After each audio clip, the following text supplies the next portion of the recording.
We are located in the most diverse zip code in the Nashville area. I have entered my 27th year in the classroom setting, my 30th year working with children. Thank you.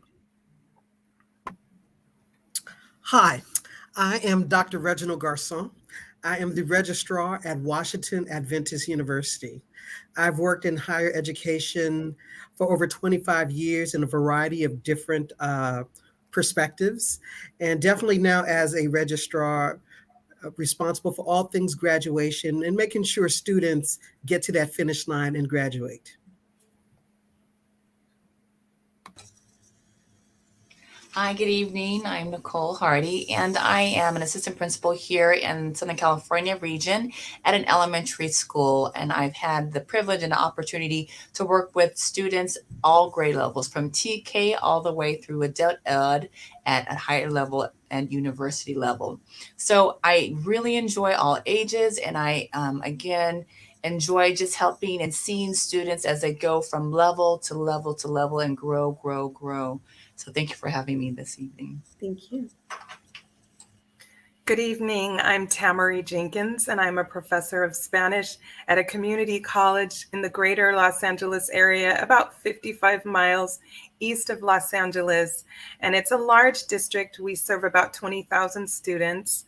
I've been at my college for 20 years. I just made my 20-year anniversary as a tenured professor there. But I have about 27 total years in education, including K through 12 as well.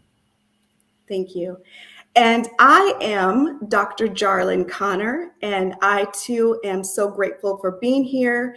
And like Vice Principal Hardy, we just want to be able to educate, and we love to see how students are growing and so excited about learning.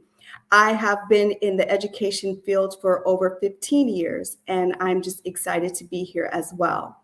So with that, I will now open it up to the panelists. And one of the questions that I would like to ask you all, or one, is what is your role and how does it contribute to student success? And you know what? I'll start with Dr. Garcon on this, and please chime in, all of you. Well, thank you. So, as I mentioned, I serve as the registrar dealing with all things graduation, but I want to also share that my responsibility just doesn't stop there. I think one of the unique things that I have had the privilege of seeing in my role is lot where students may have hiccups along the way. So then I am definitely tasked with working with the academics department chairs, but also working with the students to sort of help them get on the right path. If it's a matter of making sure they know which courses that they need to take, if there's something that they need to transfer, if there's transcripts that we haven't received, those types of things. And I think one of the biggest things that I think it's cute for me to be in my role is really that engagement piece with the students, because I make a point of getting out information to the students and staff about different processes and deadlines. And I have different types of videos to help educate them on the processes. And so when they have questions, my emails are always flooded or they're coming by to see me. And I do welcome that because I want to make sure that they're on the path. So when I think of my role, it's really ensuring students succeed, identifying where there might be vulnerabilities or hiccups along the way and seeing what I can do to intervene, to assist the students, to assist the academics, or to even make them aware of different things, whether it's a curriculum shift that needs, because students are not doing well their first semester taking this course. So maybe they need to re-examine the timing and the placement of those courses. So those are some of the overall gist in regards to how I see my role and how I try to work with students. Thank you. Anyone else want to chime in of the success? I'll chime in because I can kind of echo what Dr. Garcon talked about. At the community college level, all faculty are required to have a lot of buy-in when it comes to student success. We're very student success driven. So in addition to teaching our courses, we hold office hours. We attend professional development trainings to get all of the latest, knowledge, awareness initiatives that pertain to anything, whether it be destroying or decimating the achievement gap, whether it be empowering first generation college students or underrepresented college students from diverse areas. We have faculty advising, where we advise students who are studying in our field of expertise and in the field that we teach in. So we're definitely very connected to students and student success and in pretty much everything that we do. I like the word that you use with connecting. I think that's so important when we talk about connecting in students and teachers, and realizing that as educators, it is so important for us to build that connection and relationship with our students, but not only our students, but also our teachers, as well as faculty and staff. What are your thoughts on that? Anyone? So I can chime in. I think you kind of hit the nail on the head. It's like a trifecta, right? Staff and faculty, and then we also have the students, and also we say community or our families. And the connectedness between all of those really is what leads to the success of a student. So the communication between, school and our staff, and then school and our families, all of that really can make a difference. Whether it's early problem solving, identifying needs, whether it's also just communicating the most recent research or the most current curriculum, those types of things. But really staying and connected to all of those interest groups, and also informing them, keeping them abreast makes a complete difference in our students' outcomes. Well said. VP Davis, did you want to say something?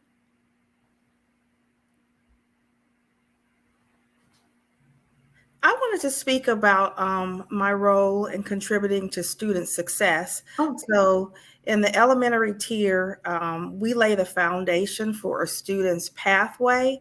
And so, one of the first things for students is to feel comfortable and safe in their building. So, a lot of our students have never been to school before.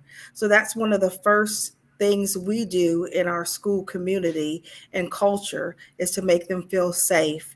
My role, I enroll students, I support teachers, I do conduct observations. I'm often the first face that students see in the morning. I send them off at dismissal. I deal with some behavior.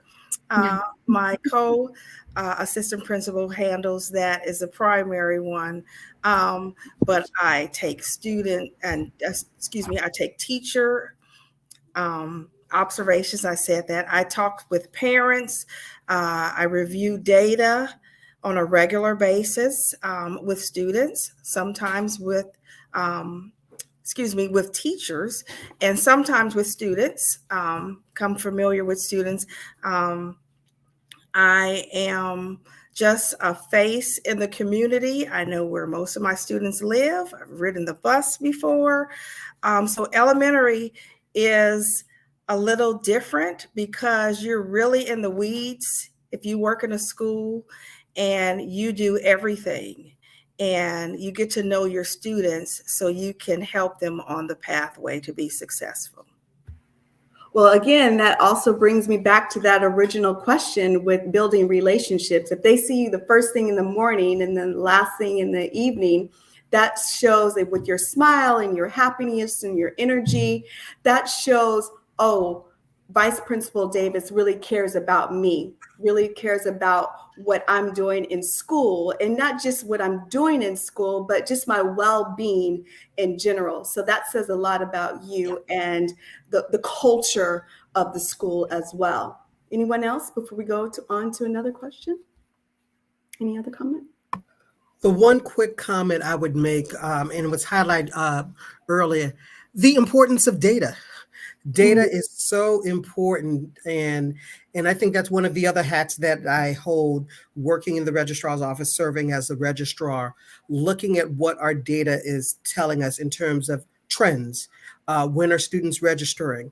How many students are failing? When are they failing? What are the types of course? What are the hiccups? Maybe there's not an alignment in regards to when courses are being offered. So if a student's trying to plan their path, but then there's schedule conflicts, then that's a different type of conversation that needs to happen with the academic team to say, well, the only way we can ensure the student can progress, we have to look at when the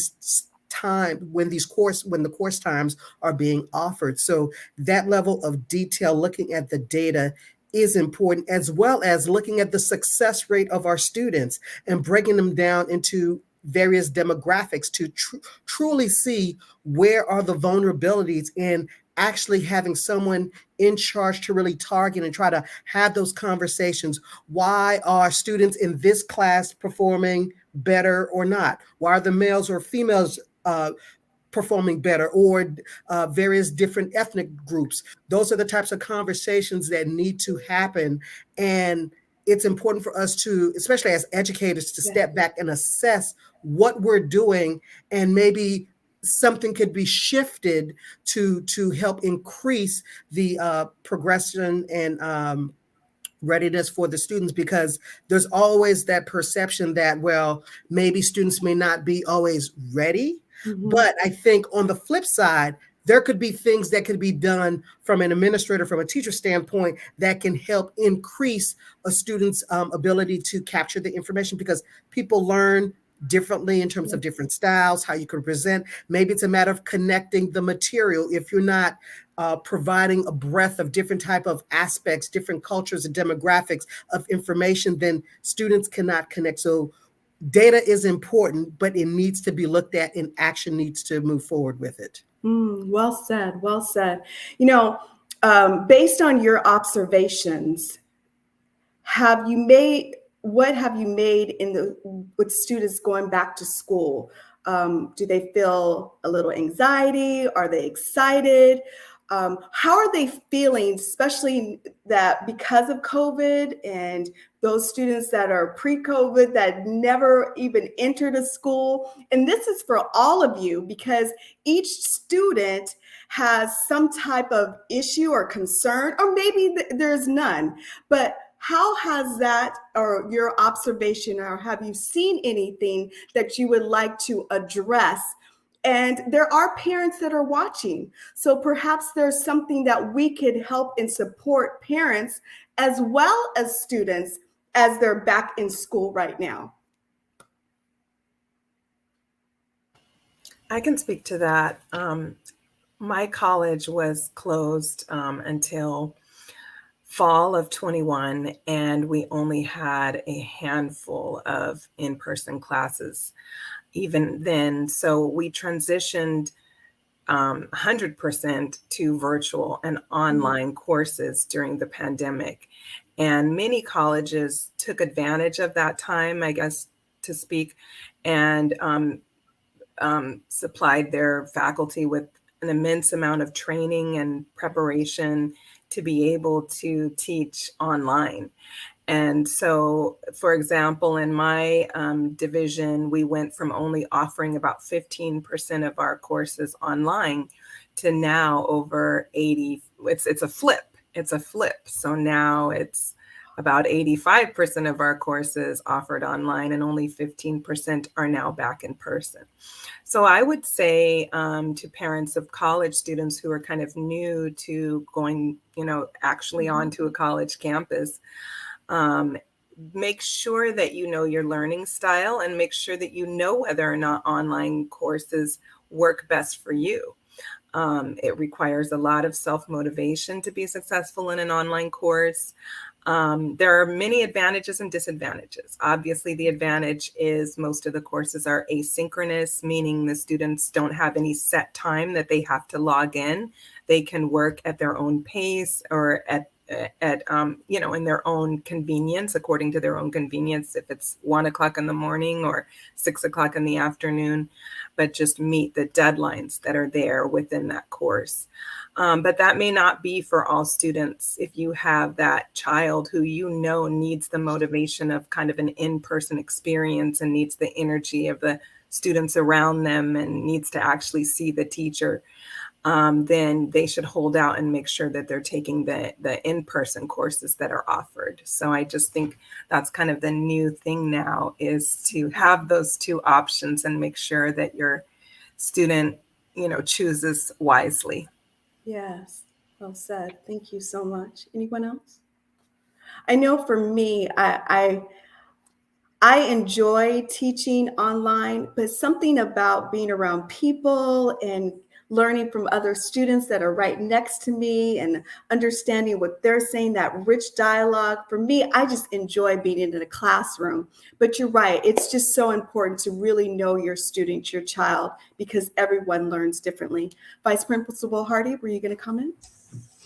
Yeah, I was going to speak from an elementary level, talking about students coming in. And I think, Assistant Principal Davis, you mentioned some students who had never been on campus before. And this could be someone all the way up in third grade, and if they've never, been on campus. And who would imagine they've missed now kindergarten, first grade, so all those early socializing years where we're learning social and cultural norms of how to maneuver in and out and with other people. So we have, I am noticing, and last year definitely was more significant, but even this year we have some who are just now returning. Just the understanding for young people how to get along, how to problem solve, how to talk, what a schedule actually means, and how we follow through with some of those things. So we have really, and I appreciate a lot of the initiatives, a lot of social emotional learning lessons that are incorporated now. It's not all just about math and language arts, right? We have a heavy emphasis on social emotional learning and direct instruction for that, just to help students learn some of those little kindergarten, what is the old saying? I used to learn everything in kindergarten for life, but now we're learning those things in third, fourth, and fifth grade because we missed kindergarten, at least the social part of kindergarten. So that was a significant difference. And then I do want to, eventually I'll pop in a link, but just simple things that we're helping families, helping the students now with learning how to get along with others and problem solve. So that's one of our big, I think, initiative and changes and pushes, is not just the core academics, but now a core thing is the social emotional learning. Yes. Now, I wanted to go ahead, Vice Principal Davis, go ahead. I do want to point out that the pandemic allowed us to see some opportunities online that we had never realized before. For example, we hold some of our parent meetings virtually still because we found that the turnout is better. So when we would offer a PTA meeting on campus, it would be around at 6 o'clock in the evening, and we maybe have 10 people. But if we open that up to a virtual platform, you can listen in your car, you can hear the information, and you could still be a part of that without having to be in a place. And so we still use some of those things now.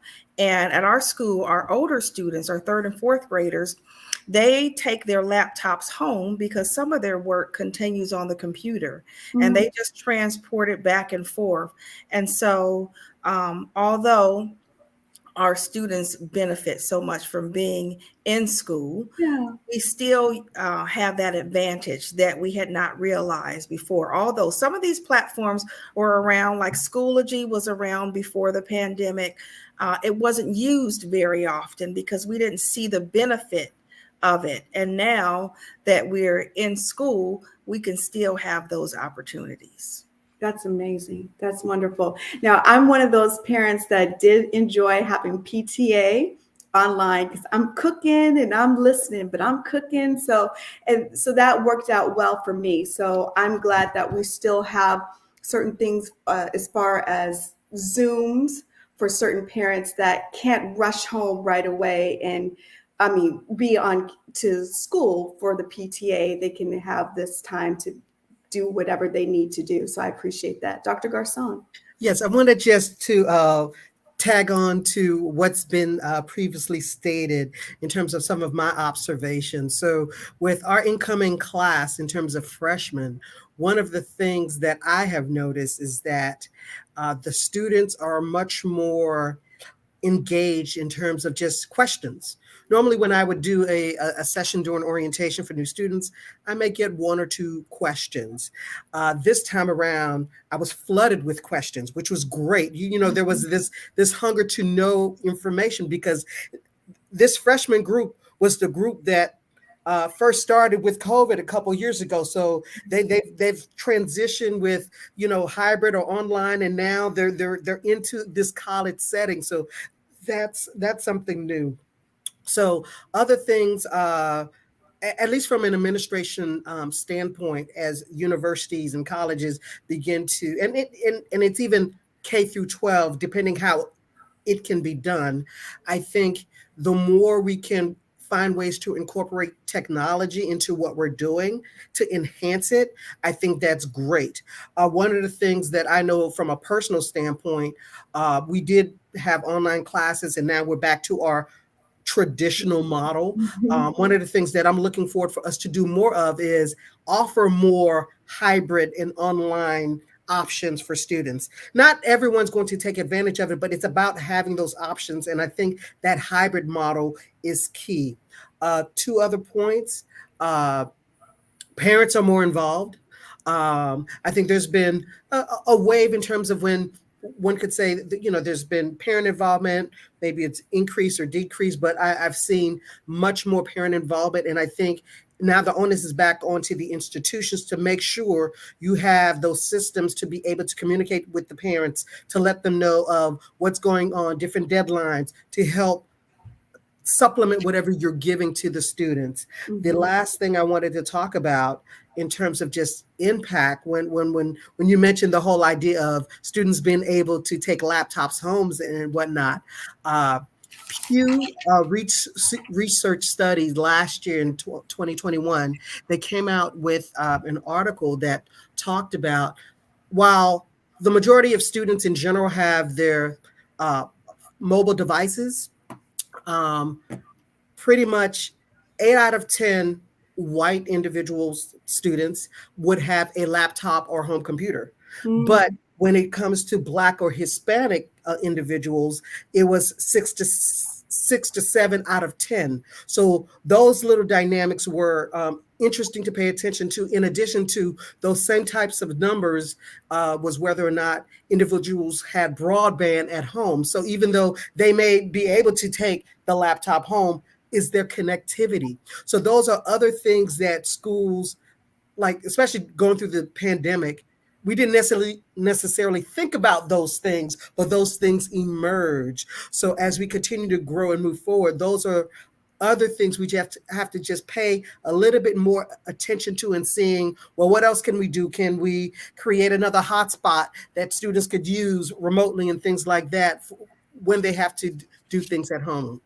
Yes, I agree with you that a lot of the students, the Black and brown students, were so grateful with the Wi-Fi when they were able to get it in their homes, because yes, they may have had the laptop, but what are you going to do with it? And a lot of the times, some of those parents could not take them to the library, or the library was already closed. So they weren't able to finish their homework in a timely fashion. So all of those things were concerns and issues, but now we are being able to get with the times and being able to help these students to be a lot more successful. Speaking of helping students to become more successful, I want to talk about resources. And what I mean by that is being able to, and this is why I love this panel, because all of you have a different niche, from pre-K to 12 to community college, as well as the four-year college. And I wanted to talk about, when it comes to resources, the importance of an IEP and a 504. First off, I would like for somebody to explain what an IEP and a 504 is and how it works from pre-K to 12. And then I would like for us to talk about it in the junior college and then in the four-year college. So VP Hardy or VP Davis, if you two can talk about it from that perspective, and then I'll ask Professor Jenkins and then Dr. Garcon to chime in.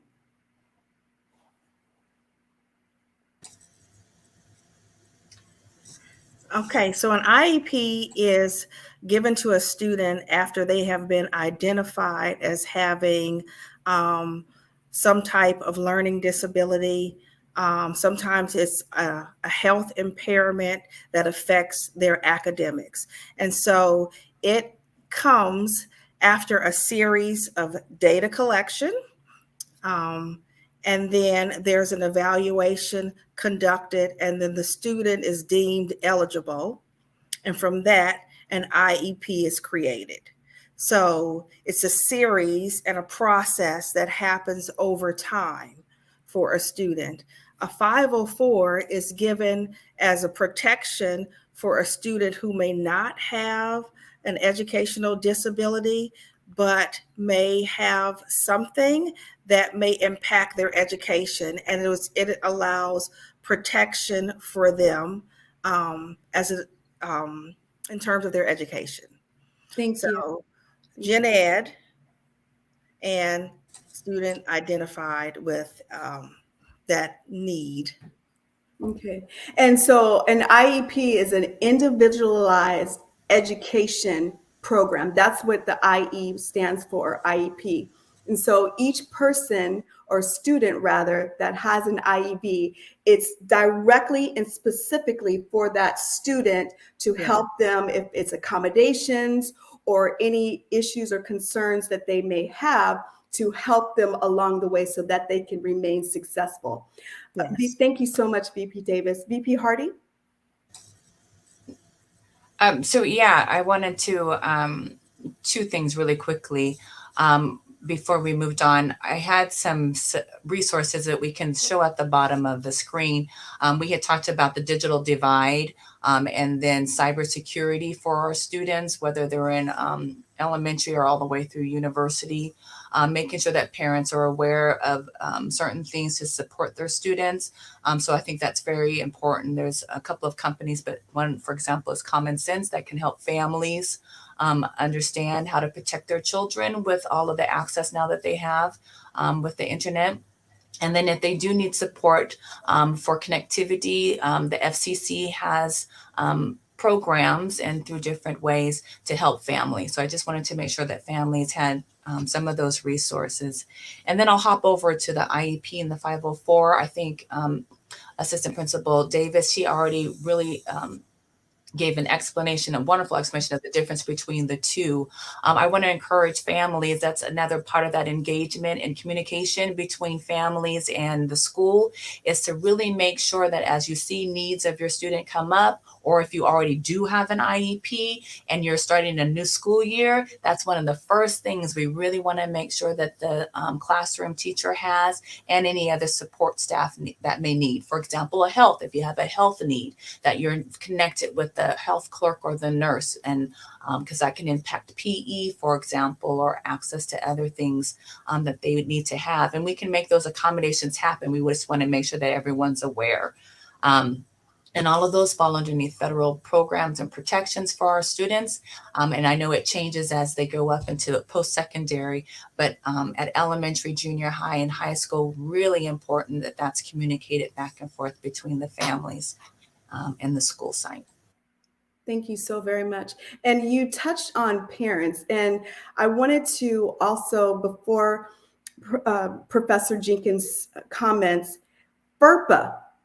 FERPA is very important. So I want us to also acknowledge and speak on that as well. And so I'll ask Professor Jenkins to bring that up as well for the community college level. Yes. So at the community college level, it works a little bit differently, but students who had an IEP or a 504 plan in their K through 12 education can basically take that plan straight over to At my college, it's called DPS, Disability Programs and Services Office. And that is where there are specific counselors who only work for DPS, for students who have DPS. And I know that sometimes you touched on this a little bit, Dr. Connor, people assume that a DPS type program would only be for a student with a neurodivergency or AKA learning disability. But I had a student who had scoliosis in her back, and she just had to bring a special cushion to protect her back while in the classroom, and she qualified for DPS. I've had, various students for various reasons qualify for DPS. It does not necessarily have to be connected to a neurodivergency, and I don't believe you have to have an IEP plan or an 504 that followed you from K through 12. You can actually apply for DPS services at the college level. As far as FERPA, I believe you're speaking about the privacy issues. Yes. For adult students. Yes. And I was going to touch on that as well. At the community college level, you really want your student to be an advocate for themselves and to be prepared to do that. If they can't, then you have to have an official advocate appointed for them. It could be yourself. I have been contacted by parents who indicate that they are the official advocate for their student. But because of FERPA, instructors like myself, we are told to not engage with parents when parents contact us and ask questions or try to be involved in anything with relation to their child who is 18 or over.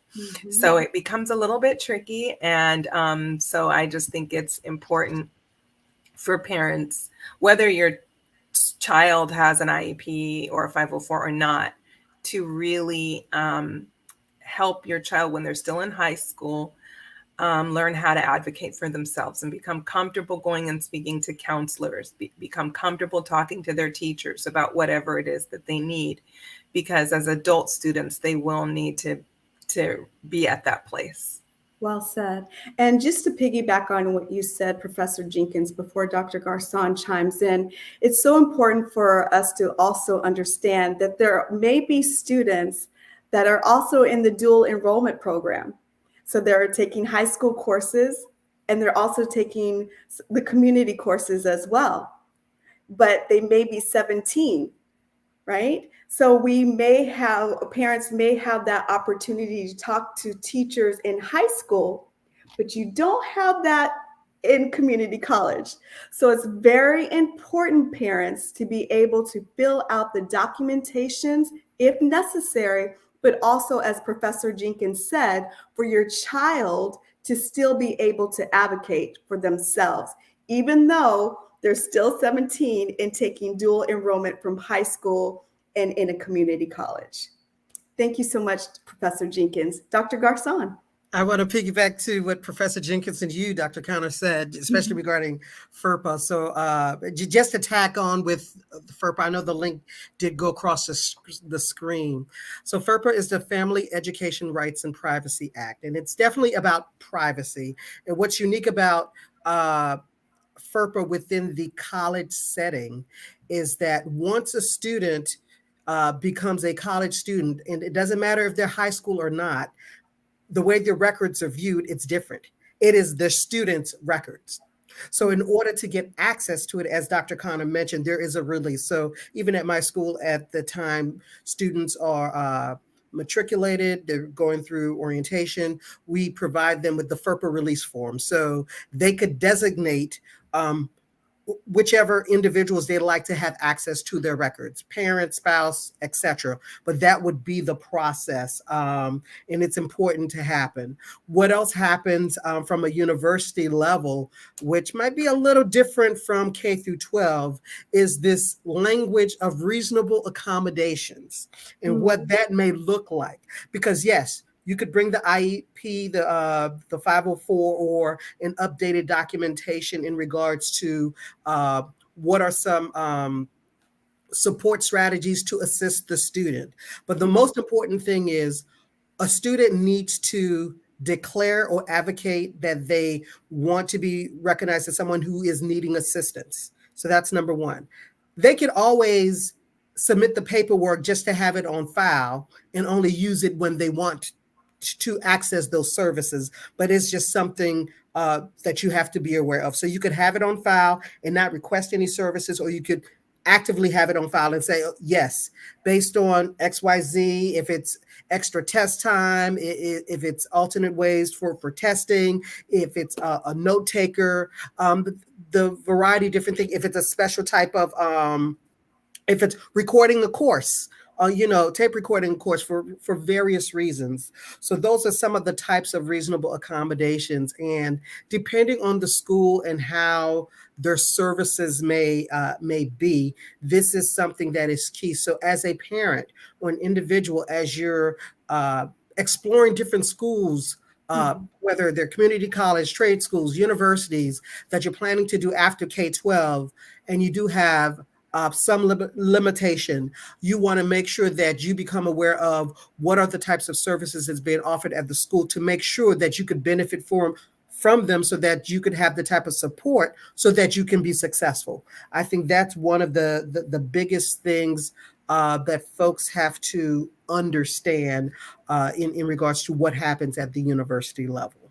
Thank you so much. And you touched on something that I wanted to highlight, and it is in regards to community college and universities and trade schools. So this is such an important thing for students to realize, that you have options out there. There's so many wonderful things out there that you can focus your major on. And I just wanted to give a shout out to community colleges. There are times that once we get out of high school, we're giving you applause, that we may not be able to economically afford a four-year college, or those of us may not be able to get a four-year scholarship for academia or even sports related. So I want to highlight and acknowledge junior community colleges, but I want to ask you if you could just share certain things that they have that students may not know that they offer in a community college. And then from there, if we could ask Dr. Garcon just to highlight certain things in a four-year institution. Professor Jenkins? Yes. So yes, you spoke to the ability to save a very large amount of money that is presented to students who choose community college. And that's definitely the case. Across the board, community college tuition is extremely low or even free in some states because of new initiatives. This happens because community colleges are paid through the taxes. So if you're a taxpayer in that district, you're already paying for the community college, whether your students attend there or not. So at my college, we have so many programs that help reduce the tuition down from whatever it is, and make it basically free, especially to students who are low, of the socioeconomic lower levels, first generation college students, former foster youth, former incarcerated students, 50 plus, veterans. We have so many programs that are catered to students, and these programs can allow them to have all their fees waived. And it can give them access to book grants so that all their books are paid for. But there's also a new initiative that's sweeping the community college system in California particularly, and that is for all courses to transition from for-cost books to online educational resources, which are free, or zero-cost textbooks, which are created with grant money, and they cost the students nothing. So very soon, even the cost of books is going to be obliterated. And something else that I think a lot of parents and students may not know, and this is the quality of of professors and instructors that you're going to encounter at the community college level. And I'm not saying this just to, pat myself on the back, but it's important to know that at the community college level from day one, no matter how low the course is that you might be taking, you are taking courses with master degreed professors or higher. Many have PhDs because of how competitive it is to get a university job. Many PhD individuals go to community college to teach. And so whereas if you go straight to a university like a state university, this may not be the case at Washington Adventist, but at a state university, if you go as a freshman and you're taking lower division English or Spanish or math, you're most likely not being taught by an actual degreed person at all, or you're being taught by a grad student who has a bachelor's degree, but who is actually a student there learning how to teach, or maybe they aren't even planning to teach, but they're doing the TA-ship because it helps, pay for their program. So that's a really important thing to note. If the quality of instruction is very high at the community college level. I could probably speak about more. I don't want to keep talking. Oh, I do want to mention the programs that set students up to transfer as juniors with all of their credit, counted that they took at the community college. We have not matriculation agreements. I'm trying to remember what the exact term is, but we have articulation. Thank you. Articulation agreements at my college we have with all of the local state universities and UCs as well. And this guarantees the students to enter as a junior when they transfer. And also the students that are very high achieving while they're at the community college, that get, that take honors courses and have a high GPA, they are very likely to get a full ride scholarship when they transfer. I've had students get a full ride to Berkeley, a full ride to UCLA, to University of Laverne, because that's available for them. That's amazing. Before Dr. Garcon chimes in, I had a question about SAT. Does the community college look at SAT scores in the community? Okay. No, community colleges are considered open access. So I've even had students who didn't graduate from high school. They were high school dropouts. So yeah, it's truly an opportunity for a student to go from zero to hero. And we love those kinds of success stories. We hear them all the time. That's amazing. That's amazing. Dr. Garcon. Sure. And I have to give one little plug in for the 2 years before I talk about the 4 years, because I started out at a 2-year university at Miami-Dade College, and then continued my path. So there is a way. And one other unique benefit that I would say with a lot of 2-year schools that you wouldn't see with the 4 years is, in addition to taking classes up to 60 credits, students can also earn, depending on their field, an associate's, an AA or associates in arts and associates in science degree. So they can have a degree, a 2-year degree, and for some of their particular majors, immediately go straight to the workforce. Yes. Now, in addition to that, when they transfer, some of those programs are stackable programs. So they need their associates before they get their bachelor's. And this is where the universities can come in. But as mentioned, this is where it's key for universities to have memorandum of understandings and articulation agreements, because I see it, especially in the role of the registrar. We have students coming from all over, but sometimes the transfer credit that they've taken, it doesn't even have to be at a community college. It could be at another university. If it doesn't immediately line up one-to-one, that might be something additional that the student would have to then pay more money for and whatnot. So those are the types of things as a university, you have to be cognizant of that, to know where are your feeder schools, which students are coming, what are making sure those classes are transferring, and if they're not, seeing what you can do to assist. Other things that I could say about the university, it's continuing on that stackable path, because Right. when you're at the university, a lot of programs don't necessarily have that associate's degree. So you could be going to a 4-year program and your first degree will not happen until that 4th year, whenever you graduate. Some programs may have it built in, but a lot of them don't. So that's another difference. But then, of course, from bachelor's, you could go to master's and so forth. Um, I would the only other thing I would say, just in terms of differences, and it varies depending on your region, because it's all about the size of the institution, how many federal funds that they have access to, because that also translates into what other types of services and programs that they have. So I think it goes back to, what is the intent for the student? Where is their path? Because their path may take them to a community college or trade school, and that's it. Or maybe that's the starting point and they continue. And then the last thing, I wanted to quickly say, you mentioned about the SAT, ACT scores, Yes. because yes, that is one of the minimum requirements for admissions.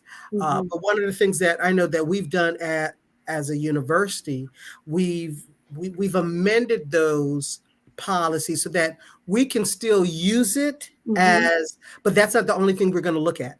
We could still look at, um, the grades and the scores that they had as a high school in their GPA, as another method of trying to gauge where the students will start. Because typically, when students are starting at the university, we would have the students take some type of placement test if their scores don't meet a particular level, Right. because then they may test into a lower English or math and things like that. And those are things that are constantly changing throughout education right now, in regards to, should we have placement tests now? Should Mhm. there be other methods of testing to see, or identifying where students will start? So those are some of the things that are on tap in terms of discussions, and that's changing in the university realm. Well said. Thank you so much. VP Hardy? I wanted to tack on. I know we were going the progression up. I'm going to take it back down to high school, Yes. because I wanted to really push and encourage parents to look at options for students there that actually can be done concurrently while they're still in high school. That lead to college credit, and their student can walk across the podium at high school graduation, but not only receive a high school graduate diploma, but also an associate's degree. A lot of school districts around the country have those kind of partnerships with the community colleges. So your kid can, and your student can be going to regular school if they can handle it, and Right. also community college, and have both things. They can have an associate's degree at 18 and be ready to do lots of things. And then in California, we have something called career and technical education courses, where they can also do that type of path.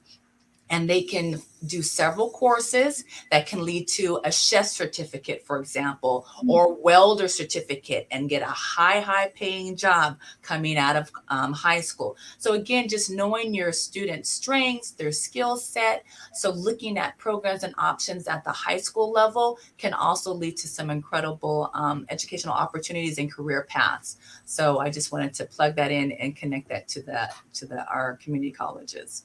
Thank you. And speaking of connecting, because you were reading my mind, one of the questions that I wanted to propose to all of you is, what can parents do to prepare their students for school, in regards to if it is going from junior high to high school, or high school to junior college, or junior college to a 4-year college? What can parents do? Because we know that there are resources out there, but it can be very intimidating. There's a lot of applications if a child wants to go to a college.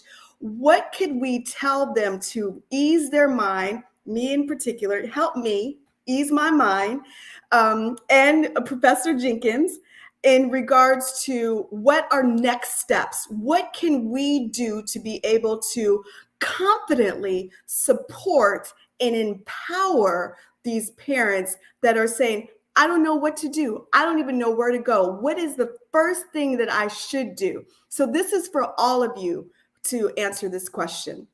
If I can start, and I'll give a shameless plug while at it. If you have access to Amazon Kindle, there is a free resource that's available to you, and it's an ebook that I published last year. It's a short and quick little handbook, but it's called Dr. Reggie's College Checklist. And so the acronym of Reggie highlights several things that you need to take a look at. So R refers to resources. E is extracurricular activities. G is getting accepted. The other G is getting your test scores. The I refers to insurance and immunizations.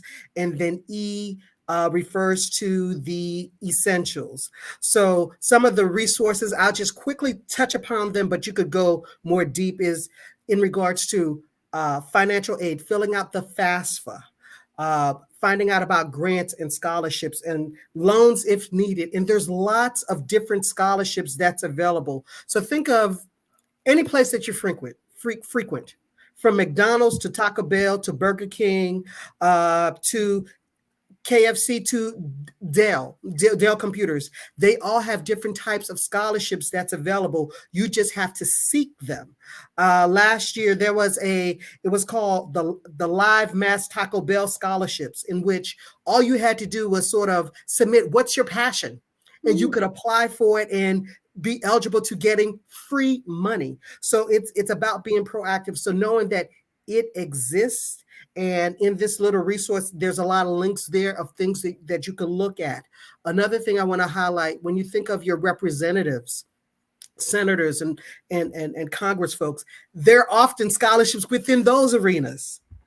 Places that you wouldn't even think of, but there are. So you could also take advantage, especially while you're in high school, of working with your guidance counselor and seeing what resources they have, or let them know that, hey, you're planning to do X, Y, Z, and they could provide some things. I talk about little hidden costs in terms of higher education, because in addition to tuition, there's fees, there's books, there's housing, there's meal plans, and transportation. When I talk about extracurricular activity, and it's because of your admissions application. What else are you doing while you're at high school to make you a full complemented student? Whether you're involved in clubs or organization, or you're doing things at your church, what do you think is going to set you aside? What is your story?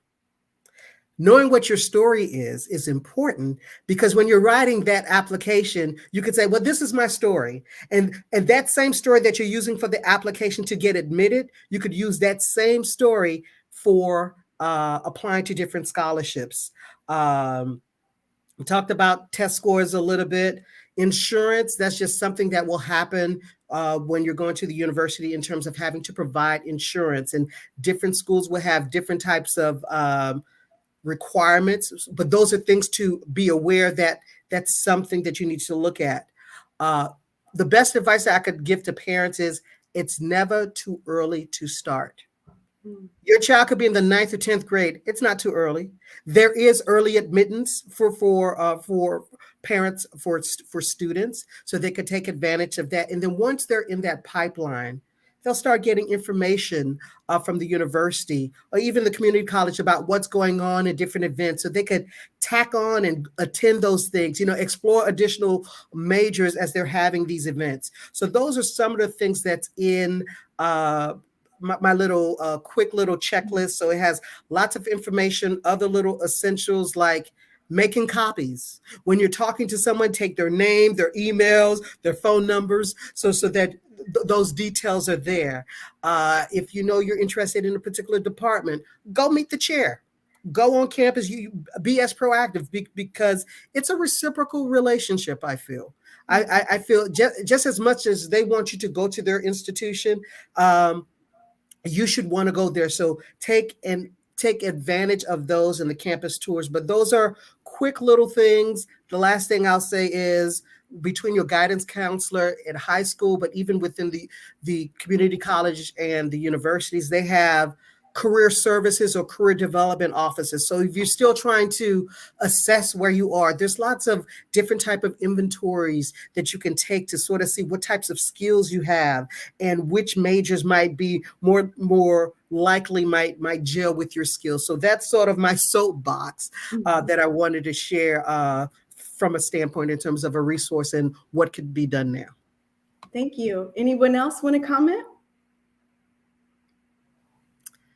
Yes. So I will say, in my district, one of our missions is for our students to be college and career ready, and so that begins at the pre-K level. We put that in to our students early, that this is our goal for you. So we highlight college in elementary. And then to support that along the way, every tier has a transition plan that we create for our students who are rising to the next level. So our school goes to fourth grade. So right now we are putting in place transition plans for our fourth graders. So when they enter the middle school level in next August, that will not be the first time they've been to that school, heard about that school, seen the people at their school. The counselors come to our school and do activities with the kids. The kids take a tour to that school, and that happens in our district for every tier. Even our pre-K students have some type of transition plan because they're going to rise to the elementary school. So sometimes pre-K doesn't go to their zone school. Right. They can go anywhere. So that makes it a different tier. But we have those things in place for all tiers. So there's a plan as you move through that pathway up to 12th grade. And that is done with our school administration and in conjunction with our school counselors. That is amazing. I don't remember having anything like that when I was younger. That's phenomenal. And again, it goes right back to what I said in the very beginning. You're building that connection in that relationship. So those students feel comfortable once they leave that one grade and go to another grade, but in a different school. That anxiety or that nervousness, it's going to be wiped away because they've familiarized themselves and you expose them to that. So amazing, amazing, amazing. Professor Jenkins or Vice Principal Hardy, did you want to comment on anything? No? Okay. So I have another question, and I know I'm looking at the time as well, but I wanted to ask you this. What's the most important thing I can do or you can do to help children be academically successful 2022-2023 school year? And I'm going to ask VP Davis and VP Hardy if you guys can chime in for this one, especially since you have the little babies and it starts with them first and then it goes on to Professor Jenkins and then to Dr. Garcon. So I'll ask the two of you first. I'll give a brief summation. As educators, we recognize that although teaching is our profession, parents are the first teachers of their children. Yes. They don't come to us as blank slates. They teach them independence, how to care for themselves, how to work with others. And so as a parent, it's your job to talk to your students in complete sentences from the very beginning, expose them to literacy activities, reading. We don't expect you to do all the things that they may do in school, but expose them to reading. They should have books in their bedroom, experiences, take them to the zoo, talk to them about everything. Conversation is important, and that helps the students to come into the classroom setting with some tools in order to be ready to do school. Awesome. Thank you so much. Vice Principal Hardy? To do school, I love that. That ready to learn and then learning to live. And we want all of our kids to to go through that whole series, right? And then we want our families to also feel supported. We have programs like Care Solace because we know life is life, Yes. and the best way for our students to learn, as some of us know about Maslow's hierarchy, is to feel that safety and security and have some of those basic needs met. And we want our families to know that if there is needs, the school is a wonderful resource that we will meet you at your needs, because we want your students to be successful. And we know that that takes the family to be also well and whole. So that's one thing I want to share with our parents. Don't be afraid to ask. I mean, for anything, and our counseling systems and lots of support systems within the district are really willing and ready to be there for them, including the parent organization and different groups, whether you join those or not, but they are a great resource to support them. And then finally, I just want to say that it's about the engagement and the communication. We know research has shown that when our students engage, they want to come to school. They can't wait to see their friends play in the band and to learn. And that's what we want to foster, that love for learning, because that will be a lifelong thing that they can take with them from elementary all the way up. Yes, thank you so much. Professor Jenkins, did you want to comment? Yes, I love what Principal Hardy was saying, because what I'm going to say, I think, is just going to piggyback directly on that. But just for this level, you really want your students to be empowered to know themselves, know what they want, what is their area of interest, what kind of learner are they? Yes. And they need to be comfortable talking to their counselors, talking to their teachers. One disadvantage that I have seen, we have observed since COVID, is many of these college students are kind of shy and with a little bit withdrawn, not as open and willing to talk to their instructors and their counselors. What I was surprised when I heard Dr. Garson's example. We're kind of seeing the opposite of that. And so, and I think it does have to do with the fact that many of them finished the 11th and 12th grade online.